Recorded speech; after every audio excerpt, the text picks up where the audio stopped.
You can say something now. I don't care. Okay. You got till the opening of the show. Oh, okay. Mike, you good? I'm good. Eric, you good? Yes, sir. Shupe, right? Shupe? Shupe. Yep. Shupe. Correct. All right, here we go. And now for something special. The unit is self-contained with its own saddler, farrier, wheelwright and so on. It's a rigorous training dished out who know all there is to know about horses, and it brings results. We take you behind the scenes now to show just some of the interesting aspects of this training.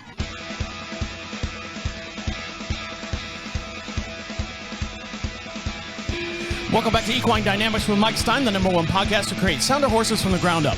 On this week's show, we have a special guest here in the studio, Eric Shupe, an equine nutritionist specialist with the Purina Animal Nutrition. He's going to talk about general nutrition for horses, how to evaluate your nutrition program, and when to supplement. All this and much more we discussed here on Equine Dynamics with Mike Stine. And over to my far hand side is Mike Stine. How are you? I'm doing good. Travis, how are you doing? Well, I'm doing good, but my wife is not doing very well at all. I'm sorry. Well, the other day, she was trying to help me. She's trying her very best to help me blow on the property here, blow the leaves off like the driveway and everything like that. Right. Now, we got our whole entire property is just covered in oak trees. And here in North Carolina, we broadcast just outside of Charlotte, North Carolina, a beautiful little town called Marshville.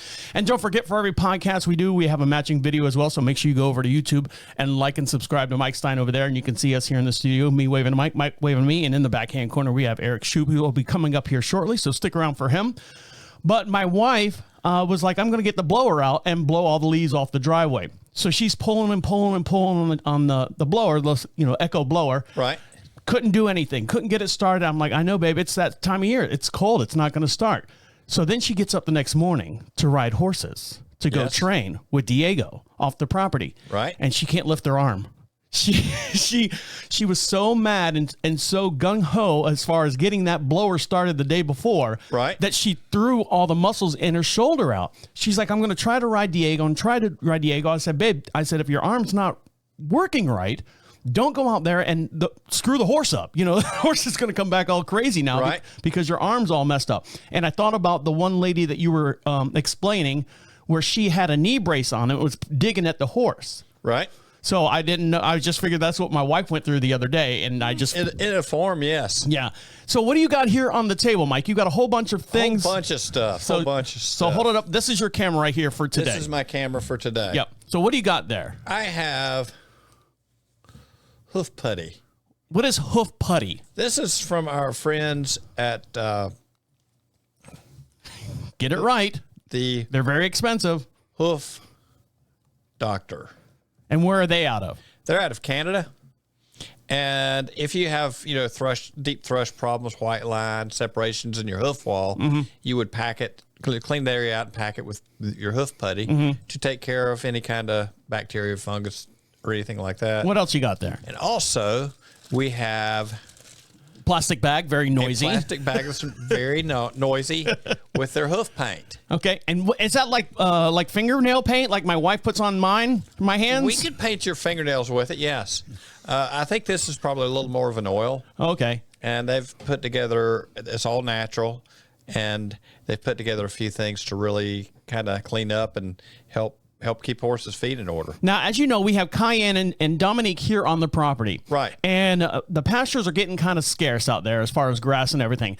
And my wife was watching Dominique walk, and she's like, oh, I got to put turpentine on it. Is this the time of year where you want to put turpentine to harden the hooves, or is it not that time of year? I'm good. Or you can do it year-round. You could do that year-round. Oh, okay. And, if you got a horse that's getting a little tender-footed, it's not a bad thing. That's an old remedy. It still works. Now, what do you have here? These look like coasters. Did you bring? They're not fire starters. They look like coasters. They're not fire starters. Our friend Michael Stewart, Dr. Stewart. These are some Stewart clogs. These are the wooden version, and then he's got the EVA foam that you can tape on. Let me see those. Let me see these. That you as an owner can tape on a horse to get some relief. Now these are light. Yes, they are, and they're deformable. Now you feel them. They take some pressure, but you're also putting the weight of a horse on them. And then this is so if I stood on them, they'd be okay. Try it out. See what happens. Yeah, they're still on there. They're still good. And then we got our EVA clog that we can attach a little more permanent to a foot. You might change this once a month or so. It'll collapse down. It'll give the horse a chance to kind of take care of their own angle on top on the clog. Let me see this guy.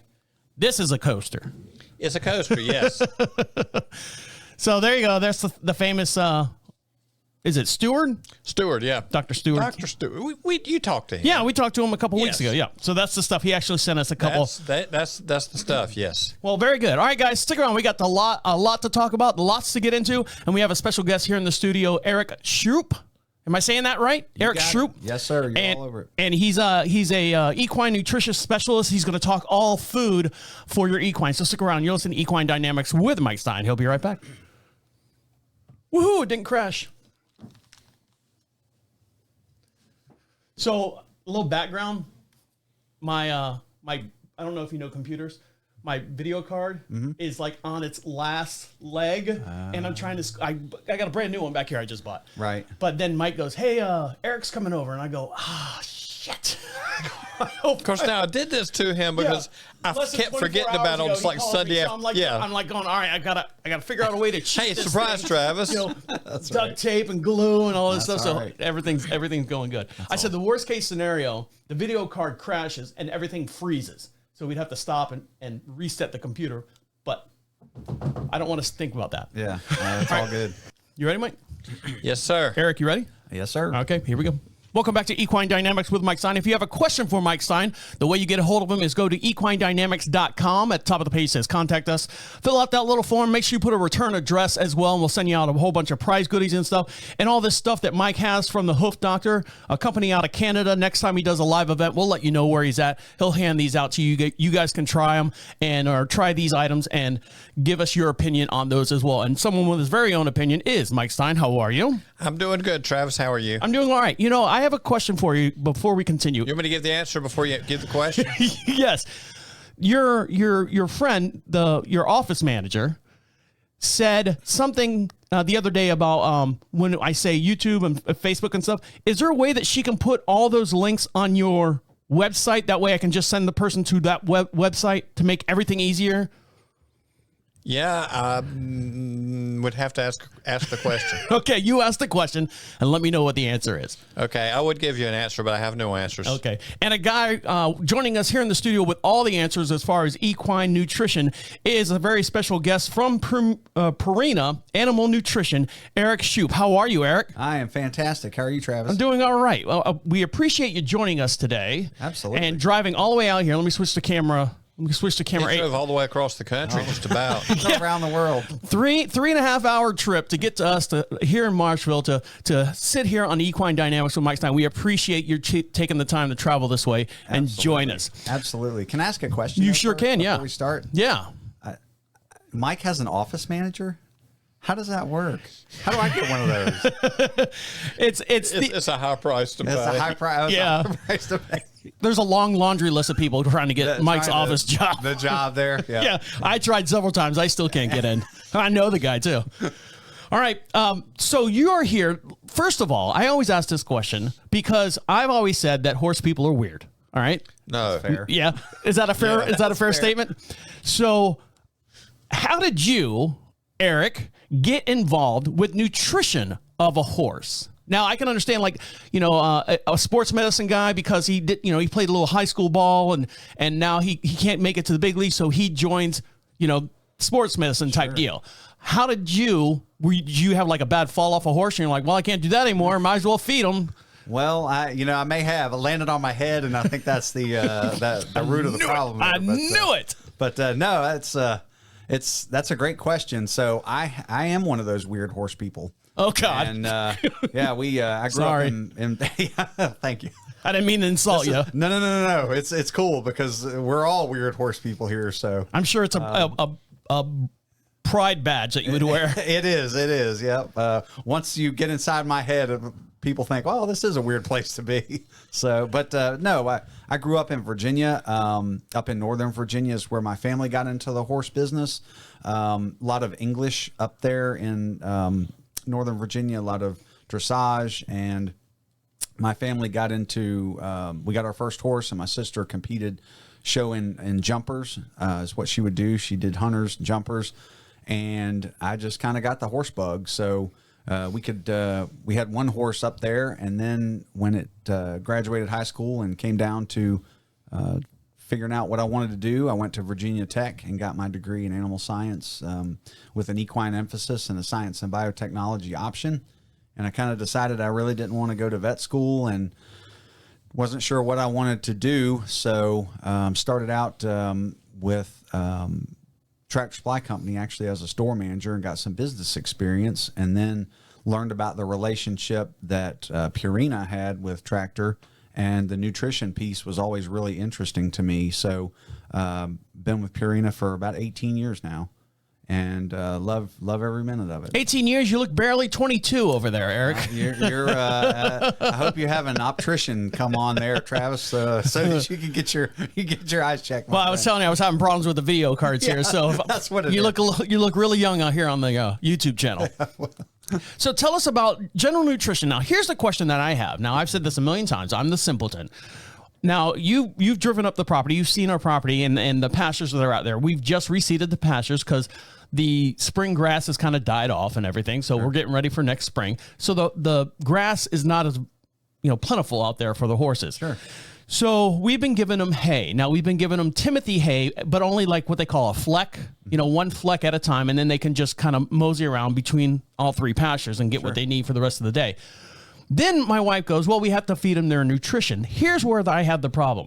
So I have a Ziploc bag, 1 gallon Ziploc bag, but there's only maybe 1.5 inches of food at the bottom of that. Now I'm talking, I've said this a million times, how can this little, maybe less than a pound of food satisfy a 1,200 to 1,300 pound horse? That's what you're going to have to start looking forward to yourself. I know.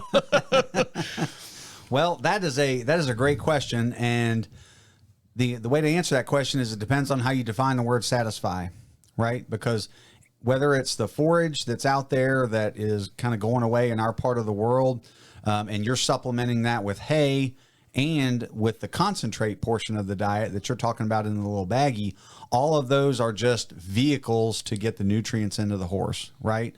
So when we think about when we're putting the nutrition program together, we have to understand how the horse's digestive tract works so that we can then determine the best way to get those nutrients into the horse. So any horse's nutrition program needs to be based on a good quality forage, and that's going to change throughout the year, as you just alluded to, right? Right. Because your pasture is going to, depending on the species of grass, your pasture is going to go dormant at certain times during the year, and then we supplement with hay, and we want the best quality forage that we can get, and then we supplement to meet all the nutrient needs. And there's also some kind of powder that she puts in there because she is a mare, so she is, still able to have babies and stuff, and she gets like cramps and stuff like that. Sure. So there's like a liquid or something that she puts in there as well. It's just so weird for me to think that this little, if I was if you talk to 10-year-old Travis and you hand him a bowl of cereal with that amount of cereal in it, I flip it over and throw it on the floor. Like, what gives, Ma? What gives? That's right.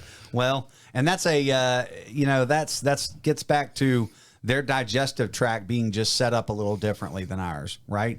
So as you think about going from the mouth and moving through the digestive tract, then we go down the esophagus, then we move into the stomach and then the small intestine. But a really key part of the tract is at the junction of the small and the large intestine.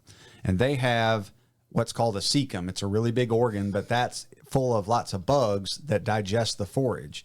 Now, we have a cecum. I don't know if anybody's had their appendix removed, but... Nope, not me. Mike, you have yours removed? No. So we still have those bugs in us. So you still have those bugs. That. That's right. Yep. But ours is only about an inch and a half long, whereas the horses was about 17 quarts. So they can utilize the forage in a lot more efficient way, the fiber that's in the diet, more efficiently than we do. So therefore, they get a lot more out of that than we get out of, say, a salad that we eat. Mike, you have any, you want to add to that at all? That is a part of the horse that I really have not studied. Really? Not so much. No, I'll leave that to people like Eric. So I worry about, there's all these different brands. I mean, you represent Purina, the animal nutrition portion, not the dog and cat portion, right? Correct. So, I worry about what's the main difference between, like, I'm told to go out there and get Grass Advantage by, I forget who it is that make Elite or something like that. I forget who does that. And then this one, and then this one. I mean, can it just be one thing or no? Is there let me rephrase the question. Is there a generic one? If your horse is just a pasture horse that's not doing anything, it's not being worked, it's not being ridden, hunter jumper like you guys do, dressage like my wife. If it's just a pasture horse, rather than, is there just a generic feed, and do they need that feed if they're not doing anything at all? Can they survive off the grass, off the land? So that's a great question. So I would answer the tail end of that question first, and I would say no. If you have a horse that is strictly on pasture, then you can meet their energy requirements, which is going to make sure that their ribs are covered up. But where a lot of people err is they figure, okay, well, if this horse is quote unquote fat and I can't see this horse's ribs, then by extension, I am meeting all of their protein, their vitamin, their mineral requirements. That's not the case necessarily. That just means you're meeting their energy requirements. So in your case, like the situation you're describing, what's going on is you're meeting all the horse's energy requirements, and then that little baggie that you've got can have what we call a super concentrate. So it's basically protein, vitamins, and minerals, but not a lot of calories in it. So there are lots of different companies that make those types of products. We make one that's called Enrich Plus, and then we have a new one that just launched called Enrich Plus Senior. But basically what those products do is they meet the amino acid, the vitamin, the mineral needs, but then we utilize the forage to meet all the calorie needs, because any forage is not going to meet their zinc requirement, let's say. So if you're not balancing the rest of the diet, then the horse can have some performance issues if we ask that horse to do some work and do anything other than just kind of walk around and look good. So if I'm missing something out of my diet, Mike, and I'm sure you're probably following the same lines as this. So if I'm missing like a D vitamin in my food, my normal intake, and if I'm missing like fish oil and stuff, I'm just giving you notes of stuff pill form that I take. How come we haven't done that with horses? If you're saying that the feed that we give them is basically nutrients, it's supplements. I mean, at one time I used to go to the gym. I used to work out. I didn't eat, I'd eat a protein shake with all the amino acids, and it was one big thing, and that was it. I guess what I'm saying is the pellets, why can't we do it in pill form? Just like here's 4 pills, and it's got the supplements or whatever it needs for the whole entire day, instead of, getting a 50-pound bag, which I know Ethel down the street, who's 98 years old, trying to feed her thoroughbred out there, trying to lift this bag up. Sure. I mean, why can't we do this in pill or caplet form? So that's a great question. And in essence, that's what we're doing. But where let's say each one of us in here weighs 200 pounds. If you look at on a good day, I do. I'm trying to be kind here. Yeah. I just got invited here. Y'all can't throw me off yet. But so if you look at the ratio, that little capsule for us is that same amount. The ratio is the same, so to speak, or pretty close for that horse. They just need more in that little pound for a 1,000-pound horse. It's functioning in the same way as what you're describing. Can't we just give them the horse pill? You always hear about that dreaded horse pill. This thing's a horse pill. That's for you. It's about the size of an egg or something like that. Can't we just shove one of those pills about that big down its throat and go, all right, We can't get it that concentrated. I'm trying to save money, and I'm trying to make it easier for me is all I'm trying to do. Yep. No, I hear that. All right, guys, stick around. When we come back, we're going to actually talk about how to evaluate the nutrition program for your horse. So stick around. You're listening to Equine Dynamics with Mike Stine. He'll be right back. Having fun yet? Yeah, it's good. I'm just trying to hit it right. You know what I mean? You're fine. I'm the one who's asking the... I don't even know where I'm going with the questions. I don't know where you're going with the questions either. I just ramble, and hopefully something comes out that makes sense. No, it's just, I know that it can, I'm trying to keep my answers shorter and more succinct, if that makes sense. Yes. And without getting way off in the weeds. We live in the weeds. Well, I know, but I'm trying to, I don't want. Right. I'll be over there chopping, No, I get you. I get you. No, you're good. You're good. As far as how to evaluate your nutrition program, how you're gonna have to help me on that because So basically, it's think about you. You go out and you're looking 200 at your pounds. Well, lost weight. Thank you very much for noticing. Think about your horse. Okay. Think about your horse. I try not to. So, you go out there and to kind of the point you were getting at is how it's kind of confusing. We haven't started, by the way. So Yeah. So how do you we need to look at the horse first. You need to evaluate the horse's body condition. And then you need to look at how much forage they're eating. Are they eating enough forage for proper gut function? And then you pick the right concentrate, which is the stuff that you go buy in a bag. And that is based on what that horse does for a living. Right, so just kind of teasing through that. Okay, I got the path I'm taking. Okay, good. All right. Mike, you ready? Yes. Eric, you ready? Always. I am. Yep. Okay. Welcome back to Equine Dynamics with Mike Stine. Make sure you follow him on Facebook. The way you do that is search Equine Dynamics Mike Stine, and you can see all the different articles that Mike posts up there. And do you have any clinics coming up here in the next couple weeks or so? Didn't you have one coming up here shortly? We have done the couple of clinics that we had, and probably not going to do anything between now and, I'm going to be in Cincinnati in January at the International Hoof Care Summit, and then right behind that, we're going to be down at the show facility in South Carolina. I can't remember what they call it down there below Camden. And over to my far right side is Mike Stine. You just heard him right there. And joining us here in the studio, Eric Shupe, an equine nutritionist specialist from the Purina. I'm going to get this right. Purina Animal Nutrition Center or company. Is it the company? It's a company, but we also have a center where we do a whole lot of research. Oh, where's the research center at? So that's a great question. So the backbone of what we do as a company is our research, and we have a 1,200 acre research farm that's out just about 60 miles west of St. Louis, Missouri. And we've got over 80 head of horses that are out there all the time. And we're doing exercise physiology research. We're doing palatability research. And our newest emphasis for our research is actually in the microbiome. So that cecum, that organ that we were just talking about that's so important to the horse, there's lots and lots of bugs in there. And we're trying to figure out which bugs are there. And then how do we help those bugs so that we can maximize the health of the horse. So it's pretty neat. Yeah, it's been a few years, but I had a chance to go out there due to Eric and see some of what goes on, and it's a lot. It is a lot. Quite a spectacle, huh? All right, so Eric, I have a question for you before we get into how to evaluate the nutrition program for your horse.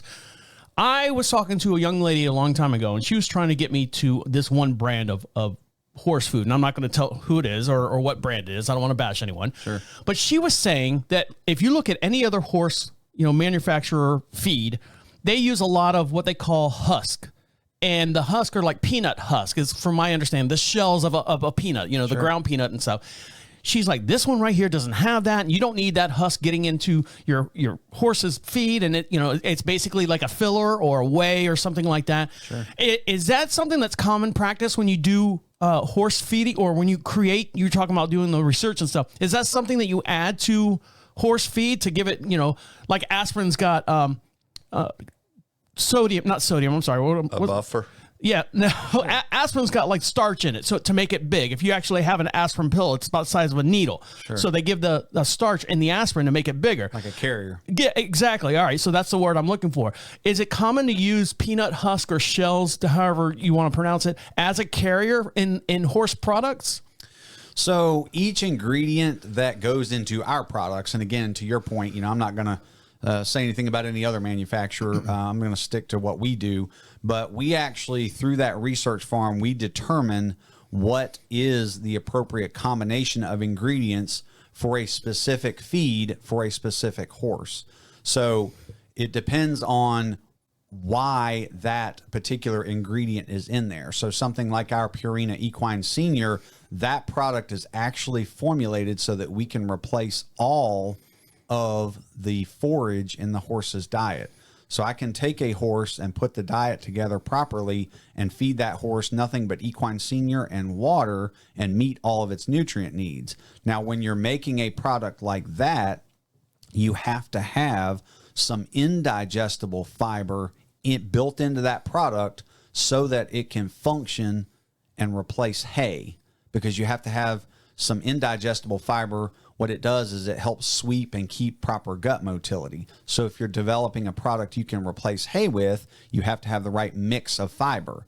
But other products that we have, like our Ultium, it has the same amount of fiber as Equine Senior does if you just look at the tag, but the fiber mixture is completely different. So that product you cannot replace hay with.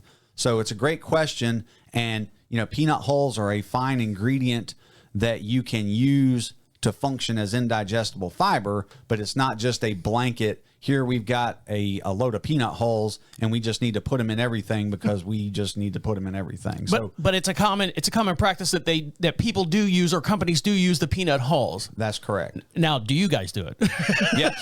Okay, so it is a common practice with no matter across the board. Yeah, but it's not a function of, it's an inferior ingredient. Now, if you're going to take that and put it in something that is more of an economy type of a product, then it's a different strategy. So that is about managing the price. But if we incorporate an ingredient like peanut hulls into, Equine Senior, it's so that it can function in a particular way. What'd you call it? A carrier? In that case, I would call it just a source of indigestible fiber that is in there for a specific reason. And you got to do that to keep the guts moving like they should.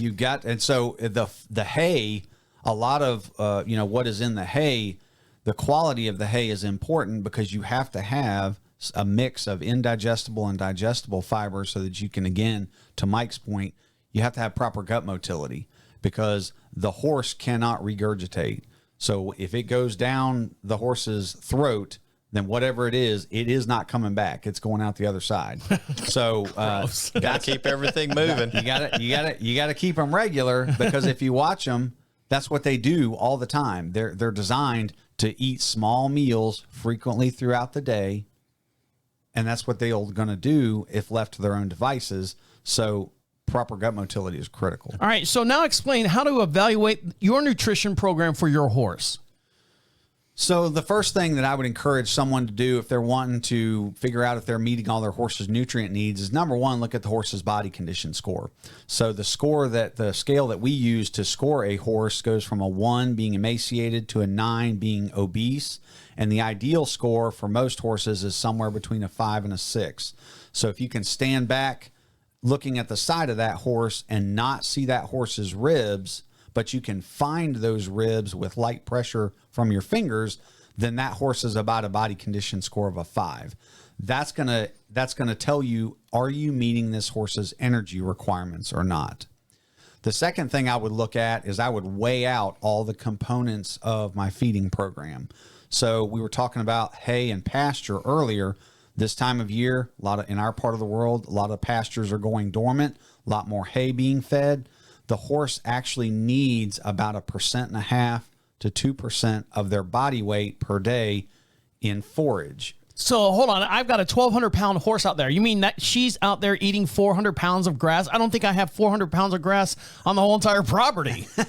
No. So a 1,200-pound horse, 1.5% of 1,200 pounds. Oh, I'm sorry. Math is not good for me. I'm sorry. That's okay. That's okay. You're going to be somewhere around 1.5% of 1,200 pounds is going to be about 17 to 18 pounds a day of hay. Still, I mean, I give her the one fleck out there, and that's, maybe a pound and a half. You're telling me that she literally out there is trying to find 17 pounds of hay. That is correct. Oh, wow. So the better the quality of the hay and or the pasture, the more they'll eat. And the other thing to keep in mind is even though it looks dormant to us, they can still get a lot of nutrients out of it. So in your case, let's just say your pastures are starting to go dormant. Maybe you're offering 6 to 7 pounds a day. That doesn't mean that they're getting nothing out of what they're going around there and kind of scrounging. But yeah, we want this time of year and from here through, March in our part of the world, you need to be weighing out. And I would encourage everybody to weigh their hay. Just take a flake and put it in a garbage bag, and you can use a fish scale and see how much a flake weighs. And so a flake of hay weighs 3 pounds. I'm feeding 5 flakes a day, so I'm feeding 15 pounds a day of hay. I only give out 2 flecks, and that's one in the morning and then one at night. And I don't know how much it weighs. Let's say it weighs 3 pounds. But I mean, still, That's 6 pounds minus 17. So you're looking at 11 pounds of hay that they physically have to find for themselves. Correct. Yep. Now, the reason why I bring up the hay and everything and the food, as far as how little that the horses get, my wife, Dominique, who used to be our main dressage horse, and she's got a little issue and stuff. So she's gotten my wife to a certain level. We don't ride Dominique like we used to anymore because she just can't make those movements just right. She's still a good horse. There's nothing wrong with her. Mm-hmm. So we've gotten Diego now. So we noticed because Dominique is not that physical anymore, that she was putting on what my wife calls a little bit of weight. I'm like, all right, well, how do you fix that? Do you go out there and exercise the horse? Well, running out of time, I can only do so much, and yada, yada, yada. So she was at the barn where Diego was at, and the nutritionist just happened to be there at this barn. And so they had a conversation back and forth and said, well, how much of this are you doing? And how much are you this doing? And she comes home. She's like, I had a great conversation with the nutritionist out at the barn and says I should back off, X, Y, and Z product, a quarter of a cup. Now, that quarter of a cup that she's backed off, the horse has easily dropped weight. Mm-hmm. Is it that much of a difference as far as, that little bit will take off so much weight? Well, it is, and that can be, and again, there's a lot of factors in that situation, but knowing how much forage and then the concentrate, so that whatever you go to the feed store and you buy in a bag, I'm calling a concentrate, okay? But there can be a lot of calories in the concentrate. So in combination of looking at the amount of forage, the quality of forage, and then what concentrate and how much is being fed, absolutely, you can make real changes in a horse very, very quickly. Now, when I look at a bag of horse feed, and we're talking to Eric Shupe here from, he's the Equine Nutrition Specialist for Purina Animal Nutrition. Now, when I look at a bag of horse feed, I look at it like a thing of fertilizer for my yard. I understand what the nitrogen, I understand what the potash number means. I understand the phosphate number. I know those numbers. Is horse food geared that way as far as numbers and stuff? When this time of year, I'm supposed to get a 30-14-5 where it's got 30 proteins, 16 amino acid or whatever number I said before, and then something else of undigestible hay. Am I looking for those numbers on there when I'm trying to evaluate the nutrition for my horse? So there's a couple of points in that question. It's a great question. And I guess the first point that I would make is their requirements are set by genetics, right? Their genetic makeup, they're going to require a certain amount of protein, a certain amount of calcium, phosphorus, zinc, magnesium. They have to have certain ratios of certain minerals together. And those are going to vary based on that horse's workload. So just to give you an example, 1,000-pound horse at maintenance needs just over a half a pound of protein a day just to replace normal cellular turnover. So a half a pound doesn't seem like of protein? Protein, yep, just because they're just normal metabolic processes that are happening. And so, but that horse is not doing anything. Now, if we take that horse and then we put that horse into a training program, their protein requirement goes up, right? Because their muscles are working. And then their energy requirement goes up. A lot of their vitamin and mineral requirements don't change a whole lot, but it's mostly their energy, their protein, their electrolyte levels. So horses are hypertonic sweaters. So their sweat is twice as concentrated as ours is. So all of those things are why we formulate products like Ultium that are formulated for high-performing equine athletes. Those are formulated differently than like the enriched product that's for easy keepers that I was referencing just a few minutes ago.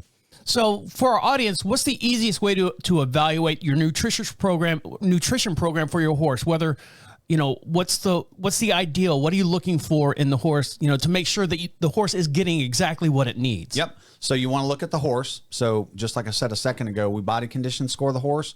You want to look at your horse's top line, look at their muscle development, look at their hoof quality, to have a conversation with your farrier about their horse's hoof quality.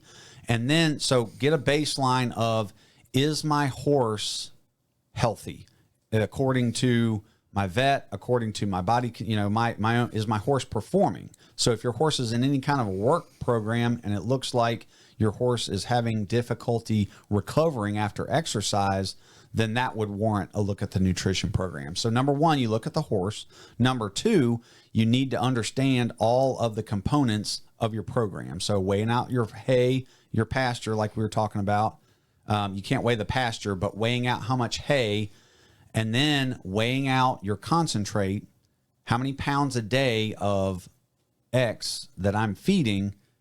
You understand what that is. And then the third thing you need to do is look at how much you're supposed to be feeding, because the feeding directions on the bag are critical. If you're not feeding enough of that particular product, then you're not meeting all the other needs, even if they're fat, so to speak. While all these ping pong balls are bouncing around in my head, you also have to keep in mind the lesson that you had the day before, and the trainer's trying to tell you, make sure you're leaning this way and don't forget this. And then you're trying to remember what your farrier said at the same time. And then you're trying to remember what the vet told you 2 days before. You may be trying to forget what your farrier said. Well, I mean, sometimes, but I mean, just Eric, when you say all these things, it's just mesmerizing. For those that have horses out there. It's not just, I want to have a horse. You're so lucky. When people come down the street and they see our ponies up there on the fence line, they go, oh, you're so lucky to have horses. And I'm thinking in the back of my mind, no, you've got all these things. And just that little segment right there, when you were talking about keeping all this in mind, you constantly have to keep on top of your horse, or you'll lose it, or something bad will happen. Right. I got a question for Eric. Okay, go ahead. How hard is it for someone to come up with a weight tape? So that's a great question, Mike. That's another key, as you know, all their requirements are based on their body weight, just like ours. So we need to know what the horse weighs as well. Now at Purina, we've been weighing horses since the early 50s, and we actually have, we're collecting billions of data points, but we have a tape that is a weight tape that is as a result. It exists. Let me back up. It exists as a result of that research. And it is very, very accurate. And we actually just did some more research with the Budweiser Clydesdales, and we're able to extend that tape. So I can get within about 20 pounds of a set of scales on a horse that is as small as 100 pounds and as big as about 2,000 pounds. Now, I haven't seen a weight tape before, believe it or not. You know, as long as I've known my weight tape you when we get one. Yeah, got to hold me down and grease me up, right? Yeah. So how long is a weight tape? Is it like, I imagine like the old soft measuring tape that my mom used to have when she used to do like make dresses for herself and for the girls at church and stuff. Is it that kind of tape? It is. It's a cloth tape, and they're probably about 48 inches long. And then you just wrap it right around where your saddle, your girth, or your cinch would go, and then you snug it up, and it'll tell you how much the horse weighs. So hear me out, Eric. Next time you have your big staff meeting, okay? You want to move some product. This is what you do. I know I've got chickens out here, and at the top of the bag has that easy pull off string, and I'm always stuck with that top piece that keeps the bag closed. If your bags of food had that as a weight tape, as you pulled that off, every bag would have a weight tape. There would be no problem. There'd be no where's your weight tape? Did you buy a bag of our food? It comes with a free weight tape. Well, they're just convincing people to actually use them. Well, I mean, if you give them enough, if you put Pepsi commercials on TV long enough, people will buy Pepsi. If you put weight tapes on top of every bag, that's sewn in to seal the bag up. Are you following me? I'm with you. Okay. And you would sell so many more bags, even if they weren't leaning towards that at all. Maybe yours is like $1 or $2 up or $1 or $2 down. Hey, this one's got a weight tape on it. I don't have a weight tape. Let me go ahead and get that bag right there and go home and try it out. Bang! $1 million. You're ready to go. Well, I like where you're going. I'm not sure that we could get long enough. People's arms will get tired if they're pulling enough string that is long enough for a weight tape. But if we put you fold it over. Bag, yeah, if you're in the bag. In the bag, we could. Then they got to dig around inside. They could dig around. I'll show you my mock-up that I made the other day, and we can discuss this later off the air. All right, guys, stick around. When we come back, we're going to talk about supplements and when you should supplement, what time of year, and how much to do it. So stick around. You're listening to Equine Dynamics with Mike Stine. He'll be right back. Metabolic horses people just don't know where to get them. That's what I'm saying. That's what I'm saying. Well, you can talk. I just ordered a bunch.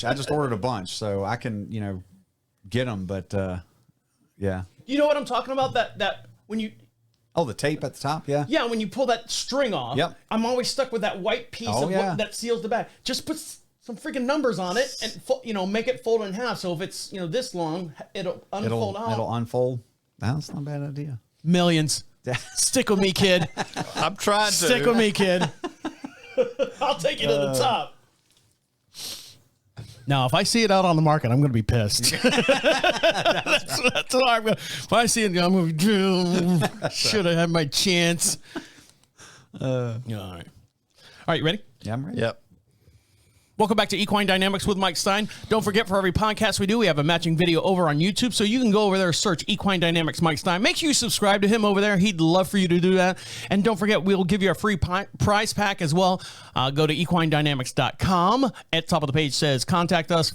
Fill out that little form, ask Mike a question, and we'll send you out some magnets and stickers and stuff. And over to my far hand side is Mike Stine. How are you? I'm doing good, Travis. How are you? And having a good day with Eric. I'm having a great day with Eric. And joining us here in the studio, we have Eric Shupe, an equine nutrition specialist from Purina Animal Nutrition. How are you, Eric? I am fantastic. I'm telling you right now, if I see that tape on those bags out there without my permission, I'm going to go through the roof. You're going to be beating on my door. Yes, So you always have that sunroof you always wanted. I just want 10%. That's all I want. I don't ask for much. Don't ask for much. I just want 10% tax-free. I want all the taxes already taken out. Yeah. I want to deal with it, but just that's what I want.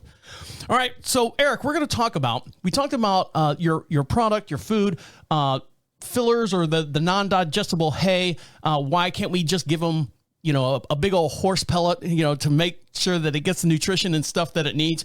Now we're going to talk about when you should do your supplements. Is there a season? Is there a time of year? Is it cold if they're not working? If they're working, so give a breakdown of when we should start a supplements. Sure. So, and this might be contrary to what a lot of people use as their thought process for supplementing, but their requirements are not going to vary a whole lot based on the season of the year. It's more of a function of what they are doing and how hard they are working and what we're doing with that horse. So I'm not really one that runs around telling people to supplement just because it happens to get a little bit colder. So what I like to look for is, are there holes in their nutrition program? So we've talked a little bit about how to evaluate if you're meeting all their nutrients. So, is my horse on the right feed, and am I feeding the right amount of the right feed? Then what I will do is, if I am discovering some holes in the nutrition program because I'm not on the right product, I'll take a look at that, and then you can supplement in a very targeted fashion so we know the impact that we're making in the horse's body. Now, is there a myth that, in the wintertime you do supplement? I don't know. I'm just asking. Is there a myth that, or wives tell, you feed the horse in the winter to get him ready for the summer? Is there a myth out there that's not common practice or good practice to have? The biggest myth, and certainly Mike can jump in here, but the biggest thing I run into going out and doing what I do for a living is this concept of, how do I keep my horses warm?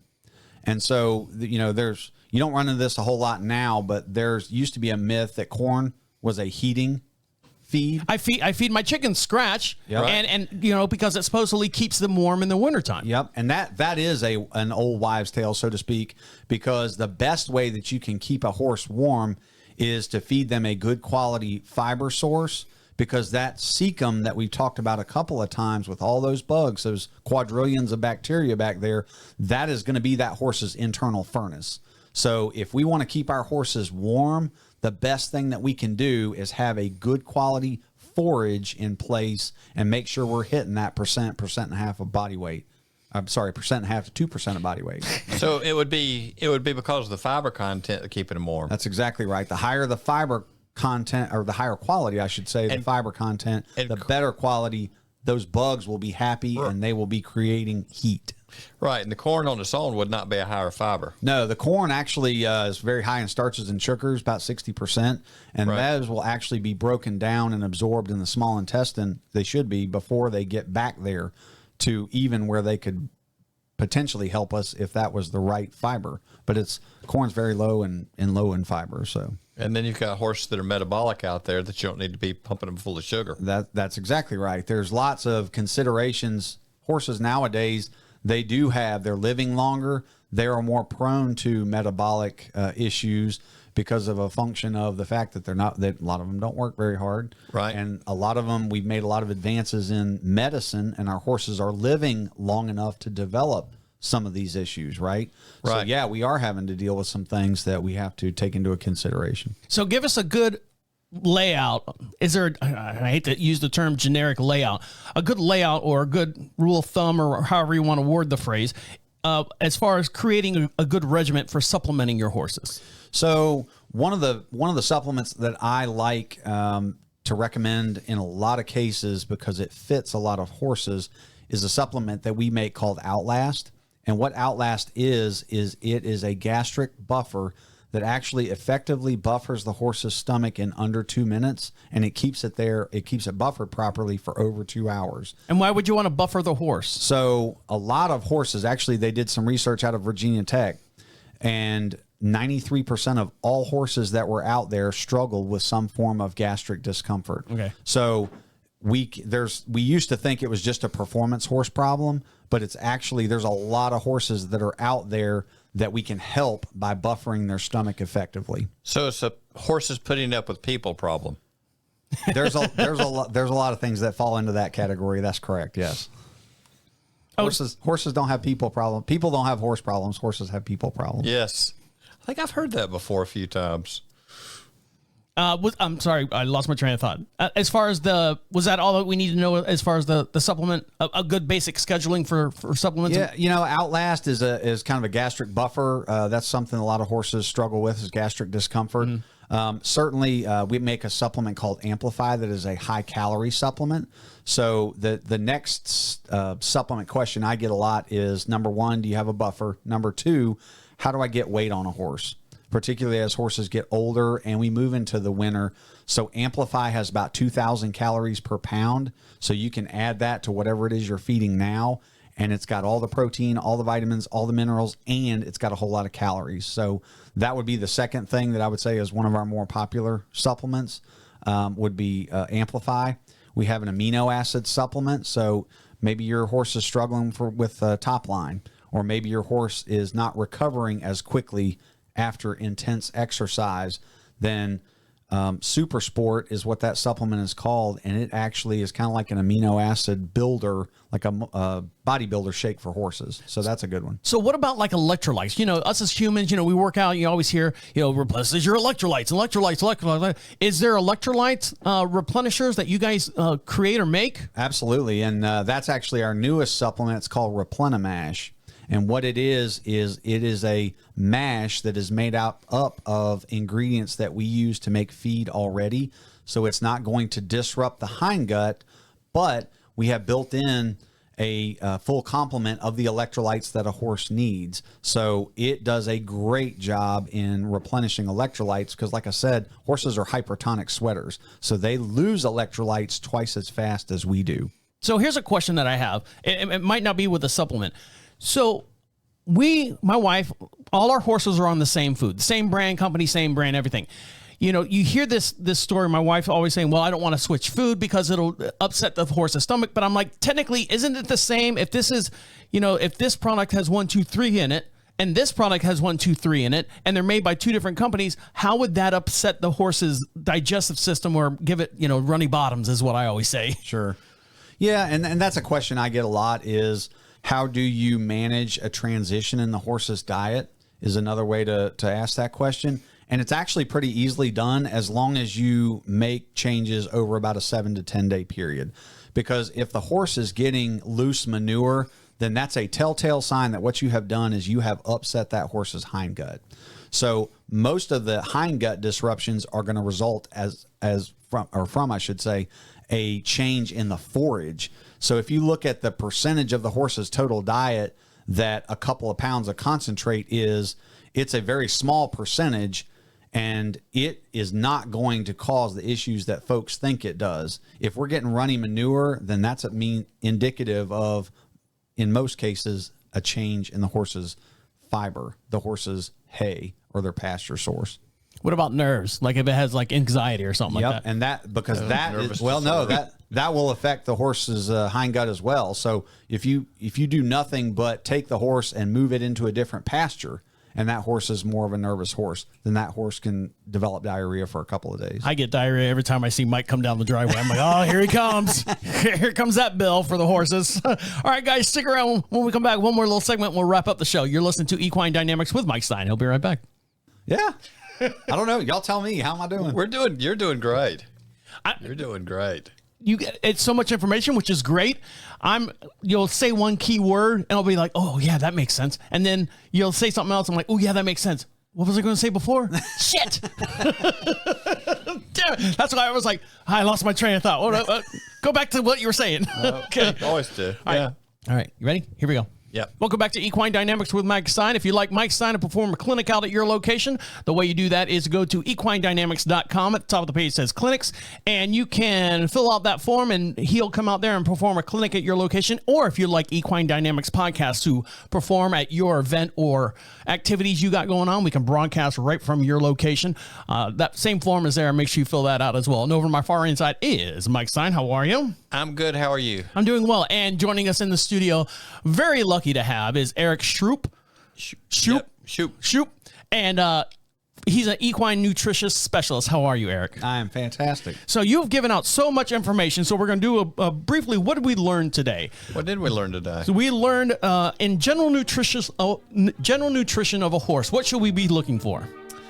So you want to make sure you're meeting their protein, their vitamin, their mineral needs, and you have to do that by weighing out their hay and weighing out the amount of feed you're feeding, and then also weighing your horse. What were you saying? What were you going to say, Mike?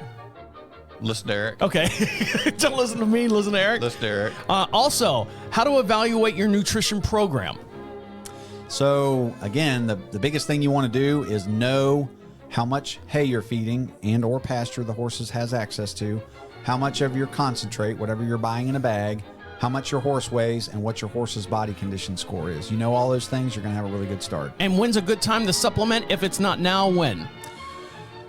Basically, when your horse tells you that you need a supplement. So if that horse is struggling with gastric discomfort, then you would want to supplement for that. If you have a weak top line, then certainly you can supplement for that. And if your horse needs some weight, you can also offer a supplement. So the supplements in the horse world is just if something is lacking from the horse. It's not a daily thing. Like I would take supplements to work out and stuff. You know, the amino acids, the proteins, the wheys, and all that stuff. This is as the horse needs it. Correct. Now we can, there are a lot of high-end athletes that are out there, and we do have a supplement program that supports their amino acids and supports electrolyte loss because their requirements are so much higher. But it's all about what they need and when they need it based on what they're doing for a living. All right, Eric, you have given us so much information on this program. Where can our listeners find you if they have any questions or if they want to know more about your product from Purina Animal Nutrition? So the first place they can go is to our website, which is purinamills.com. There's product information out there, and we've got lots of great information on that site. The second way, if you would like to get in touch with me directly, you can email me at etshupe@landolakes.com. Is Mike, you want to add anything else or anything else you want to add to this?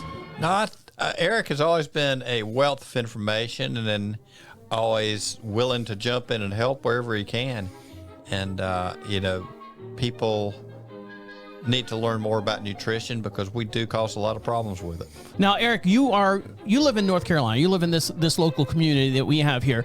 What areas do you cover? I mean, what's your range? So I cover about a third of the state of Virginia and about 80% of the state of North Carolina. So anybody in those areas can certainly reach out to me directly. If you're listening to this and you're out of that area, you can certainly reach out to me and I can get you connected with the representative for your area. And I know this is a dumb question. Your product's nationwide, coast to coast? Yep, nationwide, coast to coast. Alaska too? We do have product in Alaska. Do you really? I think. Do you have yaks up there? Yak food up there for them?